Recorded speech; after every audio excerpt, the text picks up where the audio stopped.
Պարոն Նահապետյան, մինչ Հայաստանի իշխանությունները ամենաբարձր մակարդակով խոսում են այն մասին, թե Արցախը անկախության հռչակագիրը մի նոր պատերազմի վտանգ է մեզ համար, Բաքուն պետական մակարդակով առաջ է տանում մի ծրագիր, որի նպատակը ըստ էության Հայաստանի Հանրապետության ոչնչացումն է։ Այստեղ խոսքը Արևմտյան Ադրբեջան եւ ադրբեջանցիների վերադարձի մասին է։ Իրենց այդ թեզը, որ առաջ են տանում, ինչպես է գնահատում այս գաղափարախոսությունը Բաքվի առաջ տարած որպես պետական քաղաքականություն եւ ձեր կարծիքով սա իրենց հանրության ներսում քարոզչական նախագիծ է, թե իսկական տարածքային պահանջների նախապատրաստում ընդդեմ Հայաստանի։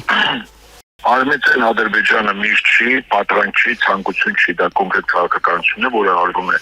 Ադրբեջանի ռազմաքաղաքական ղեկավարության կողմից, ֆինանսավորում, կառույցներ, մակում ներկայացվածություն, քարոզչություն, քաղաքացիների պատրաստում Հայաստան վերադառնալու, ընդ որում Ալիևը անցյալ տարի սեպտեմբերին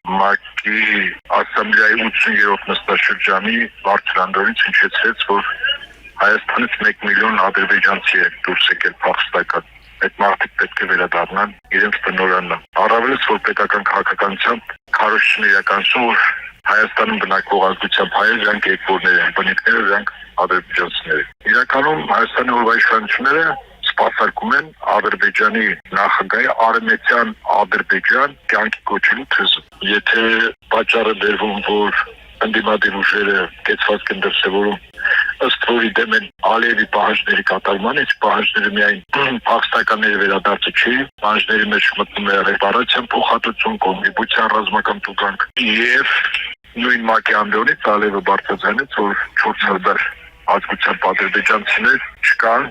88-91-ից, սա նշանակում է, որ այդ մարդիկ ամենայն հավանականությամբ սպանվել են հայերի ձեռքով եւ պետք է պատասխան տան բոլոր նրանք, ովքեր այդ անձանց անհետացման հետ կապված կապ ունեն։ Դա նշանակում է մի քանի տասնյակ հազար հայի նկատմամբ Ադրբեջանը իր ՊՄԿ կարող է դյուրին կերպով նախաքննության արդյունքում հետախուզում հայտարարել։ Դրանից բխող բոլոր ծանր հետևանքներով։ Այդ պահանջները, փաստացի Ալիևի պահանջները, դա ցանկությունների դաշտից չեն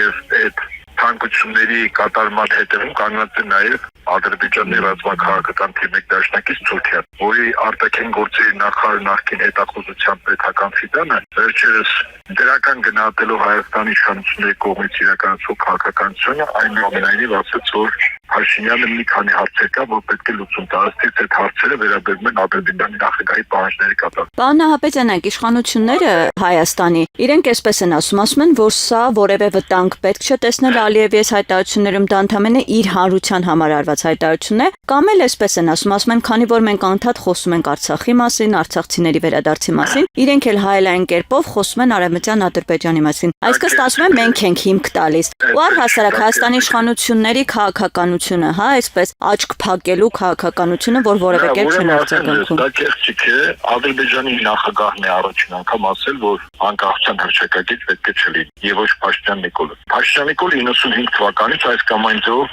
քաղաքական գործընթացների մեջ ներգրաված է սկսել լրատվամիջոցի ղեկավար, սեփականատեր, անհետև քաղաքական կուսակցության շարժման որպես ներկայացուցիչ։ Երբևիցե լսել եք մինչև Ալիևի ասածը, որ անկախության հռչակագիրը պետք է սահմանության մեջ չցանվի։ Այդ խոսույթը օրվա իշխանությունների եւ առաջնահերթ Փաշինյան Նիկոլի համար դարձավ նպատակ այն բանից հետո, երբ դրա մասին առաջին անգամ բարձրացնեց Ադրբեջանի նախագահը։ Այնպես չի, որ Ադրբեջանի նախագահը ասում է եւ Հայաստանում որից արձագանք չկա։ Հիմա հաջորդը, երբ Ալիևը ասում է 300,000 փախստականների վերադարձ։ Օրինակ, եթե դա ընդհանուր ներքին լսանի համար է, թող Հայաստանի պատկան կառույցների ներկայացուցիչները արձագանքեն։ Հիմնավոր են, որ դա այդպես չէ, որ դա իրականության չի համապատասխանում։ Կամ 160 միլիարդ դոլար փոխհատուցում Հայաստանը պետք է տա, դրա մասին բարձրացնել է Ադրբեջանի նախագահը։ Չարձագանքելը լրությունը դա համաձայնության նշան է։ Իսկ ավելի կոնկրետ ասեմ, 4 տարի առաջ Ադրբեջանի նախագահը ասաց, որ Զանգեզուրի օդային միջանցքը իրենք վերցրել են։ Օդային միջանցք են Հայաստանի տարածքից վերցրել։ Նախիջևանը Ադրբեջանին կապող։ Հարց. այդ տարածքները, որ վերցրել են օդային միջանցք, Հայաստանի իշխանությունների որևիցե արտագանք դուք լսել եք, երբևիցե կեցված դրսևորել է, որ Հայաստանից օդային միջանցք է վերցած, տարածք է վերցած։ օթային տարածք եւ անխոչնդոտ այդ դիկտատորները թռչում են, որի վերաբերյալ Ադրբեջանի նախագահը 4 տարի առաջ ասել է չկա դրա արձագանք։ Հետաբար այս լրությունը համատարած եւ կոնկրետ քայլերի, որի վերաբերյալ երկուսի վերաբերյալ ես ասի, եւ այն քայլերի, որ Ադրբեջանի նախագահը պատրաստ է այդում այս ծառայություն անկախության հռչակագիր հանելը։ Դրանք լրությունը համաձայնության նշան եւ թող չբարթեն, որ իբր արցախցիները ուզում վերադառնան, դրա համար է Ադրբեջանի նախագահը խոսույթ մտցրել, ըստ որի 300,000 փաստական պետք է վերադառնան։ Իդեպ ասեմ ձեզ, արցախցիները դեռ Արցախում ապրում էին մինչև 23 թվականի սեպտեմբերի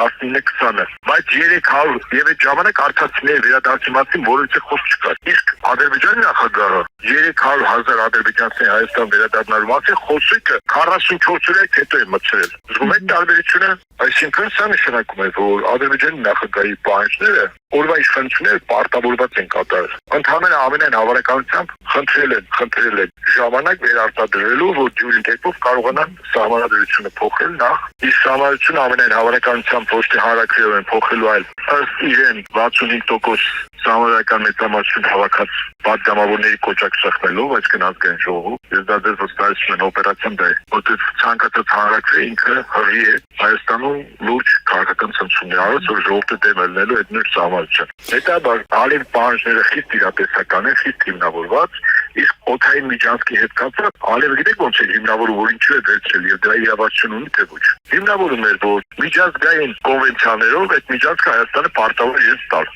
Հայաստանը չի տվել, ես վերցրել եմ։ Եվ այդ հիմնավորումը կարող է հիմք հանձնանալ հաջորդ հիմնավորումների համար։ Այսպես կոչված խաղաղության համաձայնագրի կամ պայմանագրի ստորագրումից հետո Ադրբեջանի նախագահը կարող է ասել, փախստականները պետք է վերադառնան 1 միլիոն Հայաստան։ Հայաստանը չի տրամադրում տարածք, անվտանգություն, աշխատանք, տանիք, ես ուժով եմ վերցնում։ Սա իրականություն է։